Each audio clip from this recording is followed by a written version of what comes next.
Bonjour Monsieur Mbelou. Bonjour Monsieur Etienne Mandou. Monsieur Mbelou, les quotidiens, les potentiels, les quotidiens qui ont les potentiels, titraient cette semaine guerre dans l'est du pays, tous dans l'embarras, faisant ainsi allusion au rapport de l'ONU que s'est procuré la BBC. Et dans ce rapport, il est clairement affirmé les rôles majeurs que joue le Rwanda dans l'instabilité qu'il y a à l'est du pays. Qu'est-ce que vous pensez de cette situation qu'il y a actuellement à Kinshasa?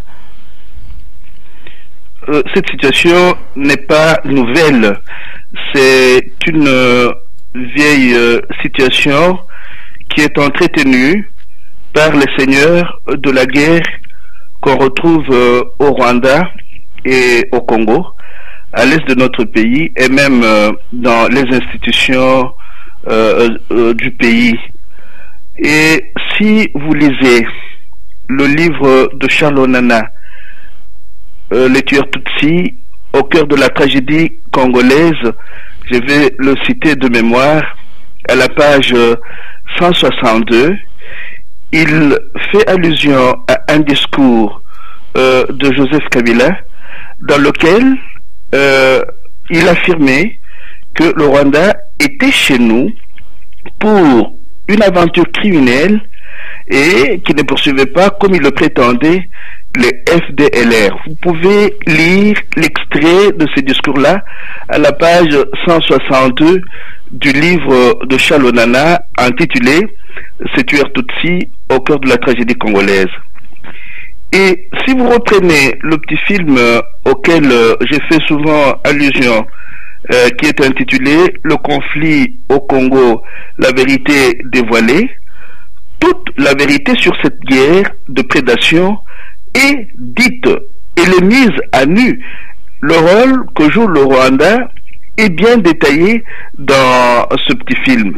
Alors quand la MONUSCO feint de pouvoir communiquer des révélations sur cette guerre, je dis qu'elle s'adresse tout simplement aux amnésiques d'entre nous.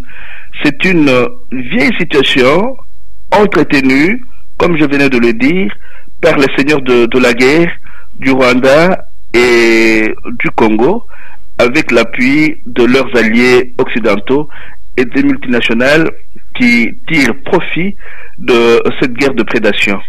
Mais que penser de l'attitude du gouvernement de Kinshasa, qui feint de ne pas être au courant, qui dit qu'il va enquêter? On sait bien chez nous qu'une bonne manière d'enterrer une affaire, c'est de créer une commission d'enquête. Ils disent qu'ils vont créer une commission d'enquête commune avec les Rwandais pour enquêter et dire toute la vérité par rapport à ces rapports. Est-ce que vous y croyez vraiment? Monsieur Etienne Ngandou, de qui ce fameux gouvernement issu du coup d'État administratif après les élections de novembre et décembre 2011 est-il composé? Je vous ai dit lors de notre dernier échange que un monsieur comme Lambert Mende fait partie de la milice créée par le Rwanda, et cette milice qui avait été dénommée le RCD Goma. Et aujourd'hui, j'ai essayé de lire le rapport de Global Witness de mars 2012. Je vais vous lire un petit extrait. L'intervention militaire directe a progressivement fait place à un soutien à des groupes rebelles servant l'agenda stratégique du Rwanda par procuration.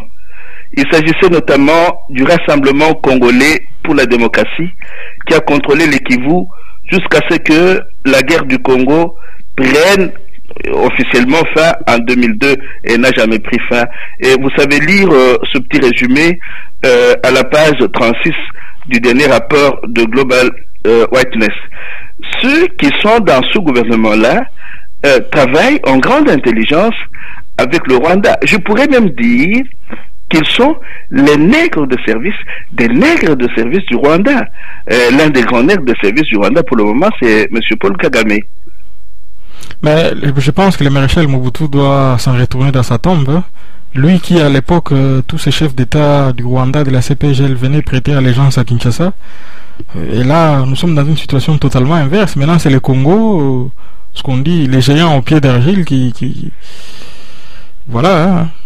Oui, le Rwanda et ses alliés et ses parrains ont pris le temps de fragiliser ce pays-là, qui avait aussi, entre nous soit dit, qui avait déjà été assez fragilisé par Monsieur Mobutu.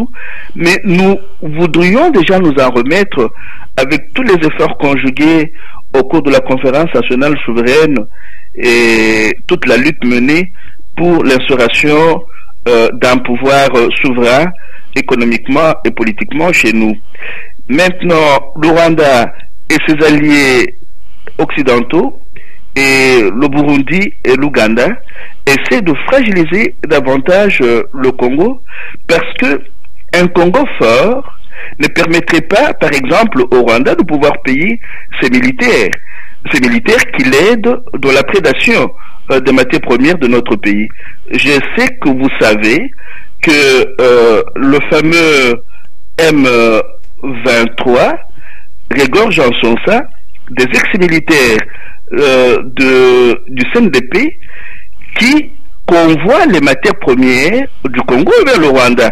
Et c'est très bien expliqué dans le rapport auquel je viens de faire allusion maintenant. Donc il y a des services qui sont rendus au Rwanda à plusieurs niveaux, au niveau de l'armée, mais aussi au niveau du gouvernement congolais qui est infiltré par les nègres de service du Rwanda. Un mot sur la MONUSCO, la mission des Nations Unies en RDC, dont l'action est critiquée avec virulence par l'opinion congolaise. Là aussi se posent les problèmes de son inefficacité, tel que déjà dénoncé par Étienne Tshisekedi lors de la dernière campagne électorale à l'élection présidentielle.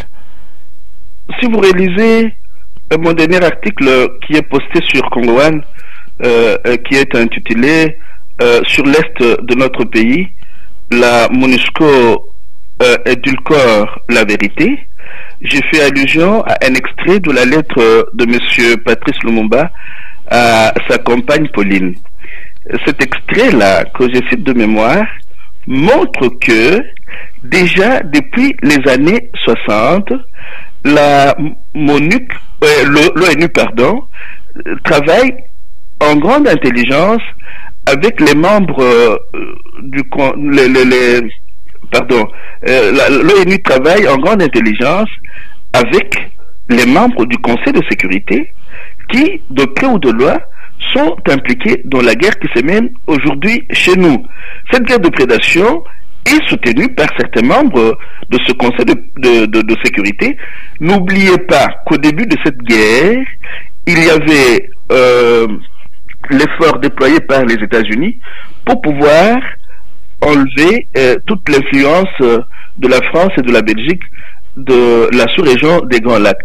Les États-Unis voulaient à tout prix que l'influence de la France et de la Belgique puisse être effacée de la région des Grands Lacs, même si par après, à partir de leurs différentes multinationales, ils ont pu nouer des alliances qui en ont fait les alliés de ceux qui essayent de lutter contre notre pays, d'entretenir la guerre de prédation chez nous. Il ne faut pas oublier cela. Donc depuis les années 60, l'ONU est instrumentalisée par les membres permanents du Conseil de sécurité, dont certains nous livrent la guerre aujourd'hui.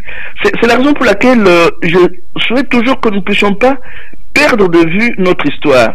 Nous devons la lire et la relire pour comprendre ce qui se passe chez nous aujourd'hui. Relire par exemple cette petite lettre de Patrice Emery Lumumba, notre premier ministre, à sa compagne Pauline, nous permet de comprendre plus ou moins ce qui se passe aujourd'hui. Un peuple qui n'a pas la maîtrise de son histoire risque de répéter les mêmes erreurs que celles commises par le passé. Cette même semaine, l'opposition congolaise a initié au Parlement une question orale avec débat sur la situation à l'est du pays. Et à la surprise générale, le bureau du Parlement a décrété un huis clos sur cette question. Qu'est-ce qui peut expliquer, selon vous, une telle attitude de la part de la majorité kabyliste? D'abord, vous parlez de l'opposition congolaise que nous remettons beaucoup plus sérieusement en question. Il n'y a pas tellement d'opposition congolaise chez nous. Il y a quelques hommes et quelques femmes qui essayent de sortir du lot en tenant un discours appelant au changement, mais nous ne pouvons pas au jour d'aujourd'hui, comme l'abbé José Mpundu l'a si bien dit dans son dernier article qui a été justement l'exposé qu'il a fait à l'endroit de cette fameuse classe politique congolaise chez nous il n'y a pas très longtemps. Donc il faut toujours revoir un peu notre conception de l'évolution de la classe politique congolaise. Parler d'opposition et de majorité chez nous, c'est copier ce qui se passe ailleurs, alors que même ailleurs, mais la question qu'on peut se poser, c'est pourquoi ce huis clos, pourquoi cette espèce d'omerta par rapport à cette question de l'insécurité permanente à l'est du pays. Pourquoi on ne veut pas que le peuple soit associé à cela, soit au courant? Le huis clos, d'ailleurs, est inutile. Ils font un huis clos parce qu'ils savent qu'il y a des choses à cacher. Or, aujourd'hui, il n'y a plus rien à cacher du tout. Il n'y a plus rien à cacher.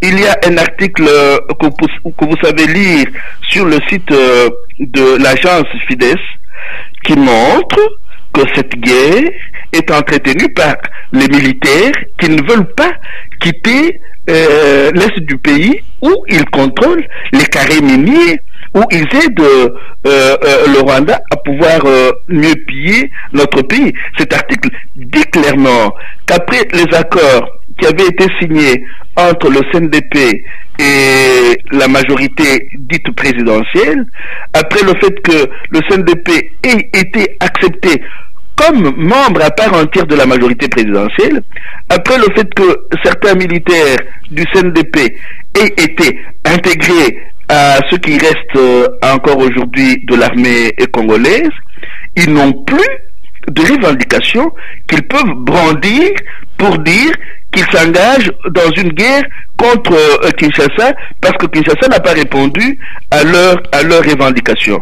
Donc dans cette guerre-là, il y a des secrets de polichinelle que la fameuse Assemblée nationale veut cacher, mais qui sont effectivement des secrets de polichinelle parce que il n'y a plus de secret, tout est connu. Et il y a même des propositions qui sont de plus en plus faites. On dit, pour qu'il y ait la paix à l'est du pays, il faudrait que le Rwanda accepte de pouvoir organiser un dialogue inter-rwandais et au pays. Alors, les FDLR, par exemple, vrai ou faux, pourront aller participer à ce dialogue inter-rwandais et on laisserait les Congolais tranquilles.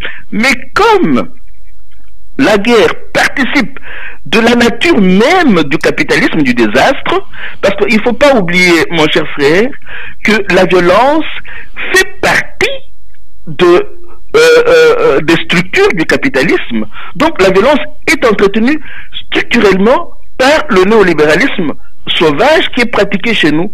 Voilà pourquoi on trouve que c'est normal que cette violence puisse être entretenue. Alors à Kinshasa, on fait de faire des huis clos alors qu'il n'y a plus rien à cacher. Il n'y a plus rien à cacher. Entre le Rwanda et le Congo, aujourd'hui, avec les gouvernants que nous avons, il n'y a plus rien à cacher. Tout est connu.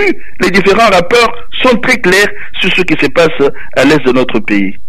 Mais un autre fait qui est intriguant, qui est toujours sur ce même sujet, différents officiels congolais effectuent des voyages au Rwanda en toute discrétion, puisque les médias publics de Kinshasa ne rapportent rien de tout cela.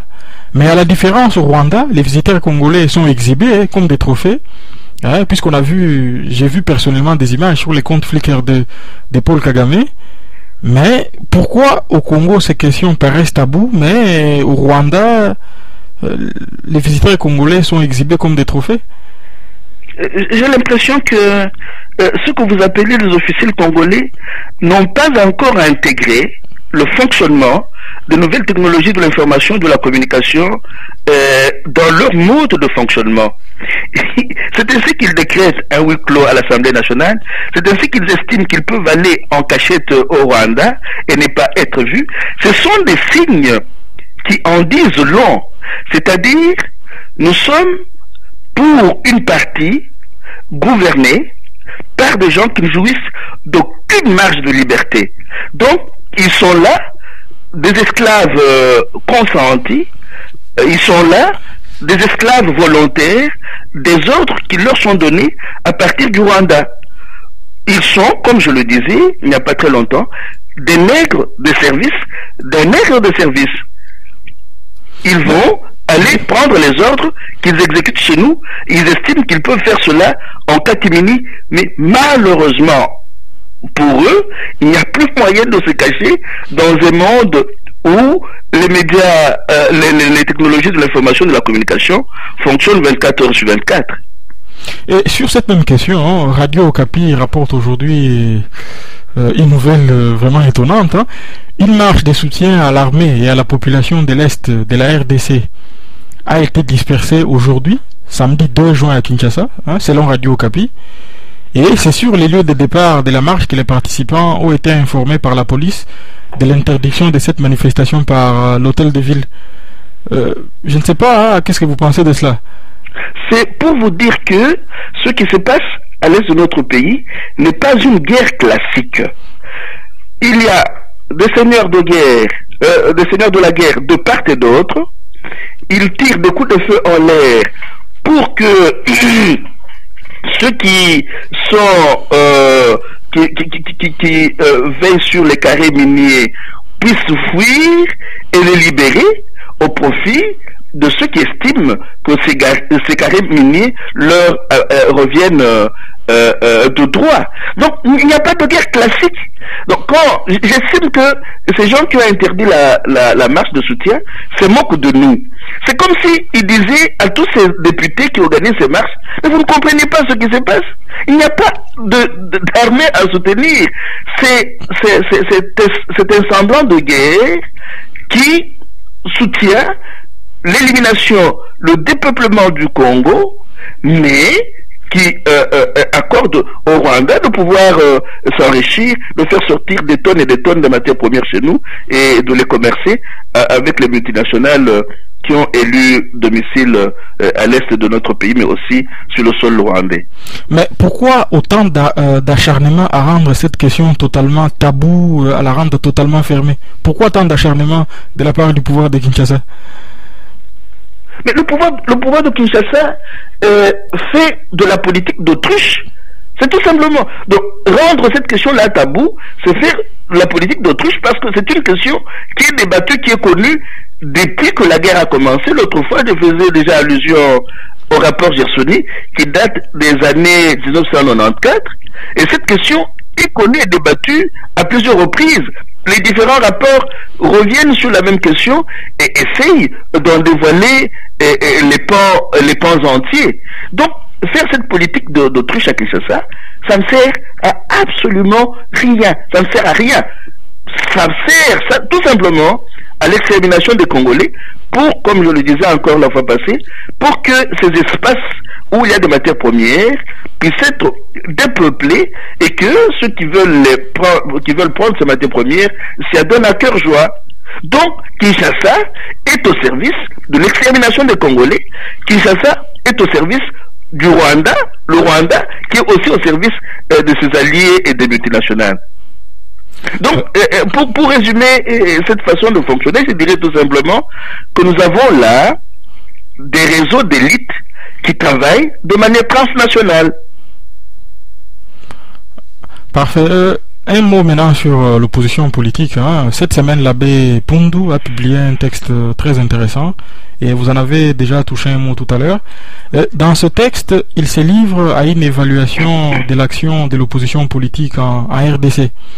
Et il invite l'opposition politique à s'interroger pour savoir si elle joue vraiment son rôle.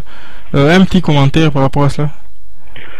Je fais toujours allusion à un texte de Emery Patrice Lumumba donné comme conférence à une université d'Ibadan en 58 ou 59 si je ne me trompe pas. Dans ce texte-là, Patrice Emery Lumumba réussit à identifier le véritable ennemi du Congo. Et il donne ce conseil-ci. Il faudrait que nous puissions d'abord nous mettre ensemble pour pouvoir faire face à cet ennemi. Et l'ennemi, à ce moment-là, comme aujourd'hui, c'était l'impérialisme.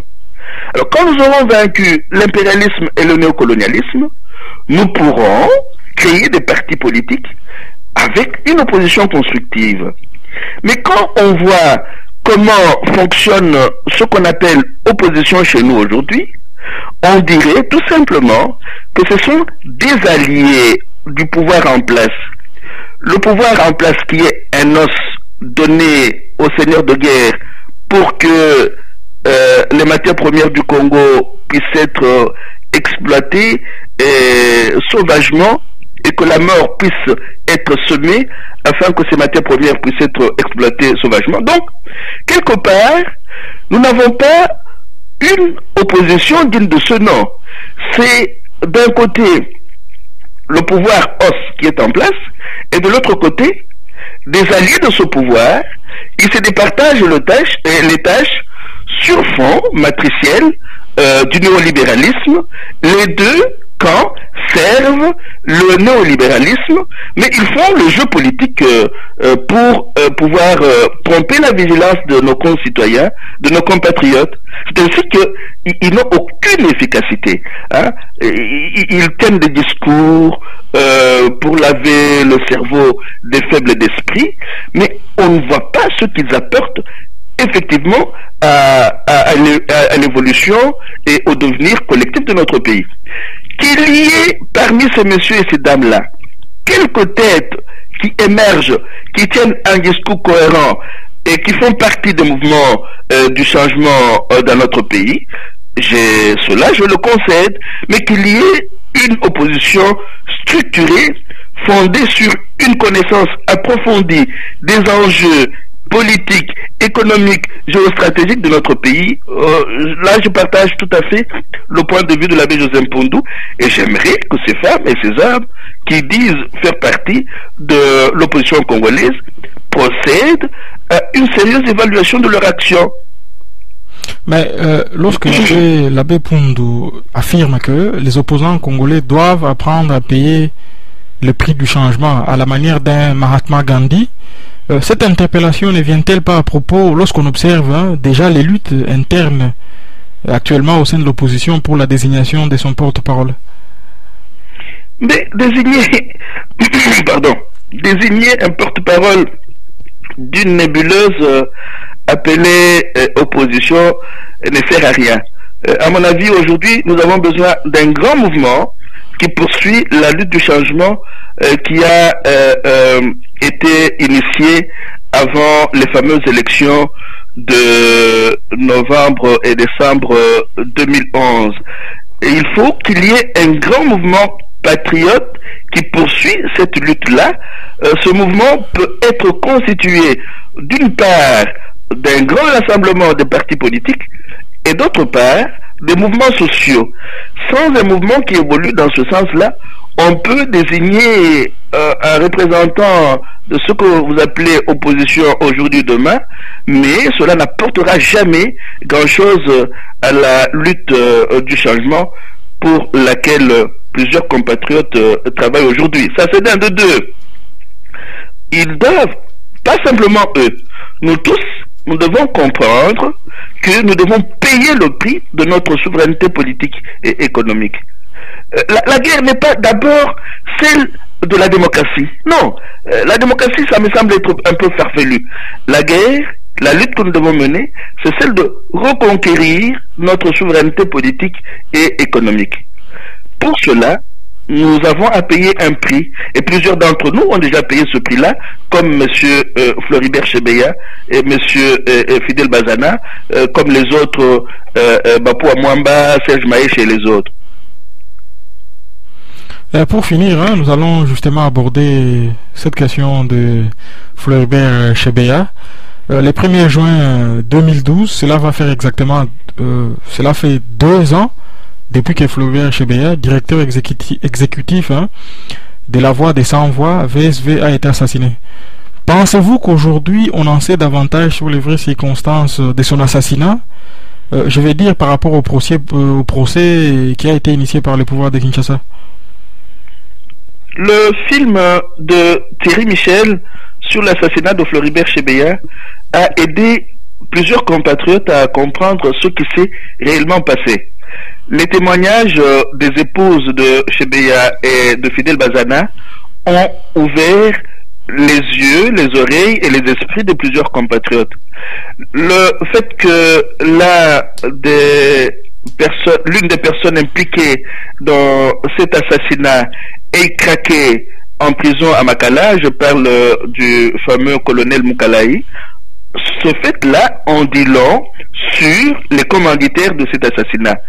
Et c'est encore une fois un secret de polichinelle parce que ça a été un crime d'État, et qui dit crime d'État dit qui a initié l'assassinat de Floribert Chebeya et celui de Fidel Bazana.